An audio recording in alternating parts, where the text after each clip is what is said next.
and family, and I truly mean that. All of you guys out there, I've met a tremendous amount of you guys, and I have mad love for all of you guys. My family and I, like a lot of you guys, we are entrenched into a lot of your families, and we appreciate you guys including us in your families and for making us a larger family of Yah. And as always, all glory goes to Yahuwah. All glory goes to the most amazing creator and designer that we could ever possibly have. We are so blessed with having a holy creator. We could have a creator that is completely unholy, and these lands could be a even more vile cesspit than they are. Because without any kind of Torah, without a way, without any kind of way forward, we would be lost. And so a lot of us are looking for the way forward. We're looking for the Torah. We have awoken in our captivities. And when we have woken in our captivities, we have figured out that some of us are doing some of the things that the pagans do because that's what we're born into. We don't know anything different. It's been in our culture. It's been in our heritage. It's been in our lineage. That's how it has always been for us. And that is the way history changes. And those who are the winners of the wars change all the history. And we are in a society now, and I went over this, in the 1900s, prior to the 1900s, we don't know of a time when women were forced or were coerced or were shamed if they didn't shave their legs. This is all new, and this is a new into a society thing. And I believe that in the 1900s, it began the eventual demise of all morals as we began to show more and more of female nudity. And as the females are being exposed and as nudity is being exposed, they want their women not to have hair on their bodies for some reason. And as we talked about yesterday, there are commandments with a comma in there that says, do not cut yourself. Do not cut yourself. You're not supposed to cut yourself. And even though it is rare, it is very rare, I understand, there are times when we have all cut ourselves when we've been shaving. And so we're breaking a commandment there. But there's more of one that we talked about being a purified, set-apart people that are awaiting our bridegroom. We are to be looking completely different than the world. We're supposed to be a pure set of people. We're supposed to be set apart so much that we don't look like the world. And if we are carrying on the traditions and men, I've heard it from a lot of men, they're angry at this teaching. Because us as men, we have a eye that draws us to a woman and what we believe is beautiful in a woman. But please hear me out when I mention that our Creator knows exactly how men are coded up. He would know without a shadow of a doubt that perhaps that little tuft of hair underneath the armpits is actually more attractive to a man than the entire world that we've been led to believe that you need to have because it's a hygiene thing. Because it's not a hygiene thing. It has nothing to do with the hygiene thing. It has nothing to do with any of it. It was a marketing scheme. And if you guys don't know what I'm talking about, look at my video from yesterday. It was a marketing scheme by Gillette to get people to think that hair was masculine and that it was unhygienic and things of that nature. And as we get more into this and as I learn more about this and about the creations of our Creator, I am never, ever going to say that there's something that He built on one of us that is not perfect. There is no such thing. There is nothing within creation that I can think of that I would alter, because I think if I tried to alter something, I would break something that our Creator has made perfect. And so we have hair for a reason. And I didn't know any of this, but I am learning this. And today we're going to go into a little course in biology too. And if you guys will just hear me out, perhaps we can see why exactly our Creator has given us such an amazing thing. Let's take a quick look at what is in front of you, my friends. This is a human hair. From the top of your head to the bottom of your toes, this is what a hair follicle looks like. I would like to point out that this looks like an antenna, and it is all connected to something right here that I didn't even know we had. This blew me away when I started studying this right here. There's a muscle right there. The Erector Pili muscle that is connected to the hair follicle that actually goes to the skin. So this is very interesting. Let's go to school and let's figure out exactly what we're looking at. And if we look at the hair shaft right there, I want to take and look over. This is the medulla, the cortex, and the cuticle. This little area within this. Sebaxillus gland. Barclay's probably going to yell at me for this. Barclay's our resident doctor that we is a family friend, and we really appreciate his input on all this stuff. I appreciate all your guys' input. I really do. I love the comments. I love when we can discuss this stuff and discuss it to Yah's people, because I think this is stuff we have to openly discuss. I mean, we want to be those people for our Creator. So if we are doing something that is contrary to what He wants us to do, let's fix it. The inner root sheath, outer root sheath, the hair matrix, the hair papilla, the hair bulb. Notice the hair bulb, right? And then we have the Erector Pili muscle. Okay, let's go to school real quick. Hair is a keratinous filament growing out of the epidermis. It is primarily made of dead keratinized cells. Strands of hair originated in an epidermal penetration of the dermis called the hair follicle.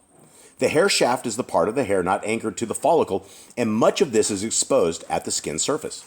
The rest of the hair, which is anchored in the follicle, lies below the surface of the skin and is referred to as the hair root. The hair root ends deep in the dermis at the hair bulb and includes a layer of mitochondrially active basal cells called the hair matrix. The hair bulb surrounds the hair papilla, which is made of connective tissue and contains blood capillaries and nerve endings from the dermis. This is what this is talking about right here. This whole thing right here. It's a living, breathing, working mechanism of awesomeness. Just as the basal layer of the epidermis forms the layers of the epidermis that get pushed to the surface as the dead skin on the surface sheds, the basal cells of the hair bulb divide and push cells outward in the hair root and shaft as the hair grows. The medulla forms the central core of the hair, which is surrounded by the cortex, a layer of compressed, keratinized cells that is covered by an outer layer of very hard, keratinized cells known as the cuticle. These layers are depicted in a longitudinal cross-section of the hair follicle, figure 2, although not all hair has a medullary area. Wow, so this is what it looks like deep inside. It is amazing. Look at all this. Look at Yah's creation of a simple hair follicle. This is cool. Check out this part. Hair texture, straight, curly, is determined by the shape and structure of the cortex, and to the extent that it is present, the medulla. The shape and structure of these layers are in turn determined by the shape of the hair follicle.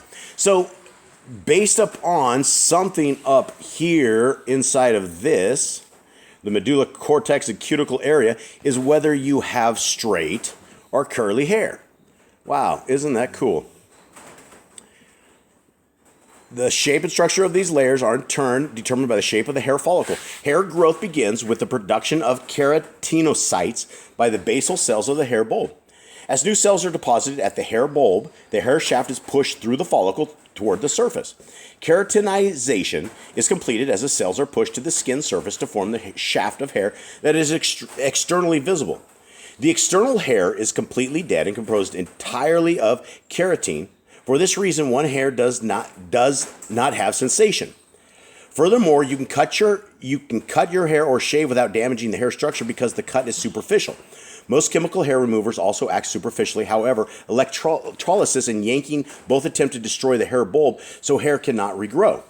So, I guess when you wax, you would rip all of this out. You'd rip your muscle out, and this is why waxing is probably extremely painful, because you're trying to rip this thing out, which is not a great idea, and this is why. Well, actually, here, let's get into a little more PhD stuff. The wall of the hair follicle is made of 3 concentric layers of cells. The cells of the internal root sheath surround the root of the growth hair and extend just up to the hair shaft. They are derived from the basal cells of the hair matrix. The external root sheath, which is an extension of the epidermis, encloses the hair root. It is made of basal cells at the base of the hair root and tends to be more keratinous in the upper regions.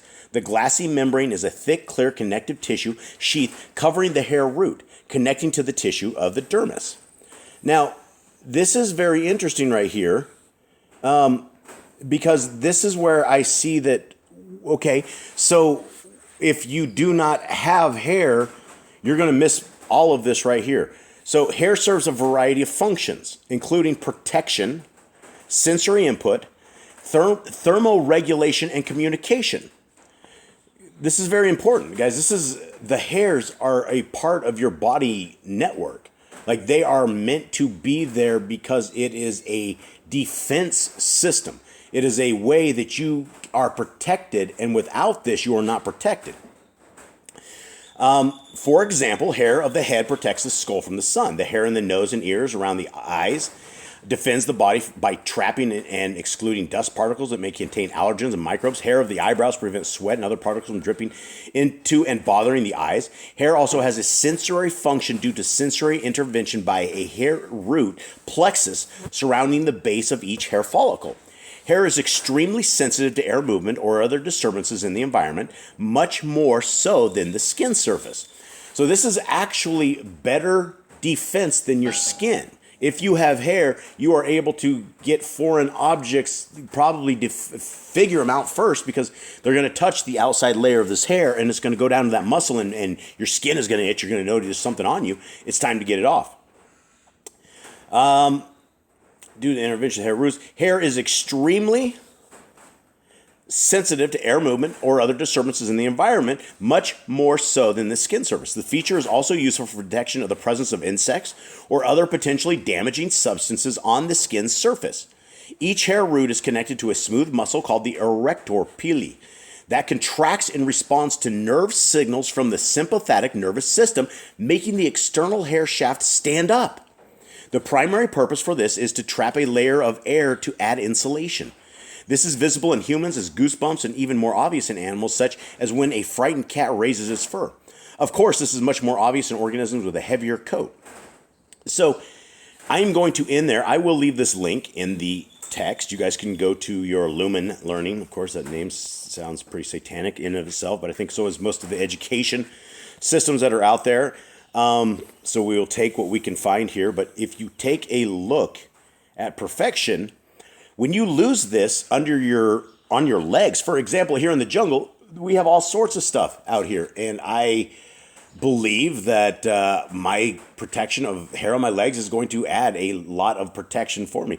So if we are shaving this off, and there's things about it, right? Let's go right back again, right here. It serves as sensory input, thermoregulation, and communication. That is what a hair on your body does. Now, let's go take a look real quick, because I found this interesting. This article right here says, hairy men less likely to be bitten by insects.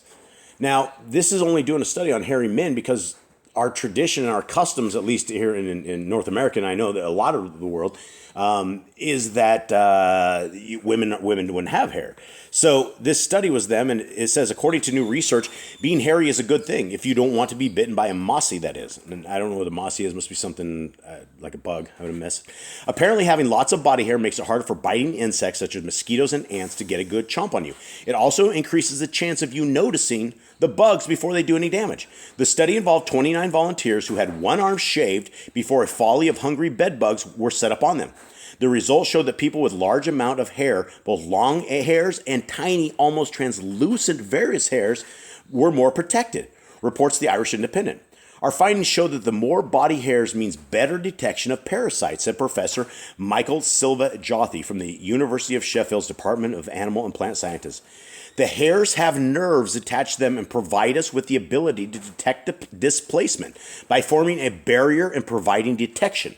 These hairs prolong search time and make detection more likely because the bug has to spend more time clamoring over them.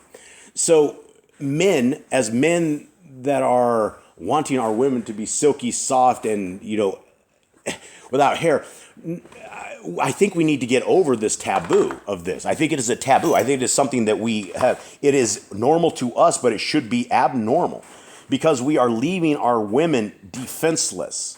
Yes, they might look great and they might be silky and sleek for one day, and then they have to reshave day after day after day. That's abnormal. That is not how Yah created us. He did not create the hair on the women so they had to shave it every single day, or he would have provided Eve with a razor. Mother Eve would have had a razor, and there would be a commandment, and we would be talking about that, and there would probably be times you wouldn't shave and times you would. There's nothing about that. So if we are losing what we have, the last thing, this is a picture that I thought was interesting. This is a zoomed in picture on a high-end microscope. And I thought it looked interesting because it looks like it's right. It almost look at the hairs when you're looking super close. It's like a mesh netting. So that is how and why it protects you. And if you should have all of this stuff, we should have it on our legs. And also where it says it's helping us with our heat, it allows us to sweat correctly. It allows us to do the right things that we should be doing. Last thing that I wanted to get into real quick here. Yeah, this is that's the same article they did. So anyway, I have nothing other than that. I do hope that we are able to come to something. We all have to follow our own way. We all have to find that narrow path. We all have to make ourselves acceptable on that day when our groom is coming for us, right? We don't want to be doing as the pagans do. We don't want to be doing as the Babylonians do. If it is bad for the health of a female and for a woman, and with the moisturizing strips in there, why would we be encouraging them to do something that is going to potentially harm them or make them sick, right? We have to protect those around us. And if we understand that if there's stuff with name brands on it, there's poisons and toxins in nearly everything. We're putting that on our skin. We're putting that in the soaps. It's on the razor blades, the strips, and we're killing our women. And I'm really not okay with it. And I'm pretty sure Yah won't be okay with that. And, I will be honest, I've lived 21 years. My wife shaves everything, and it is a challenge getting her thinking correctly. And this is why I'm doing a lot of these videos, is to help others that are stuck in this taboo, because it just doesn't, when you think about this, it's abnormal, right? It is abnormal. And yes, I realize that, I had one of my guys talking about, yes, well, if you're in a bikini and you're out in public or something of the sort, and you should be able to shave and things of that nature. And my response to that was, this sounds far too worldly for me. Number one, I would not let my wife or my kids or anyone, I wouldn't let my kids go to a swimming pool because everybody's half naked. I wouldn't let my wife go to the swimming pool because even though she wouldn't be half naked, guys would be googling on her and oogling on her, and I don't want that. It's too worldly. So I don't see a place in the world. I mean, if you are going in for surgery, yeah, absolutely. Let's not be crazy. But if you are doing this because it is something we've always done and you don't understand why it's always been done, then I guess the last message I'd like to leave you with is that it is dangerous for you, and you're losing your supernatural protection, your skin protection. You would want these hairs on your armpits and your legs and everywhere else because you will be protected. And this is why Yah created us like this, and he created us completely perfect. Much love to everybody out there. Hope you have a good day. I'm out.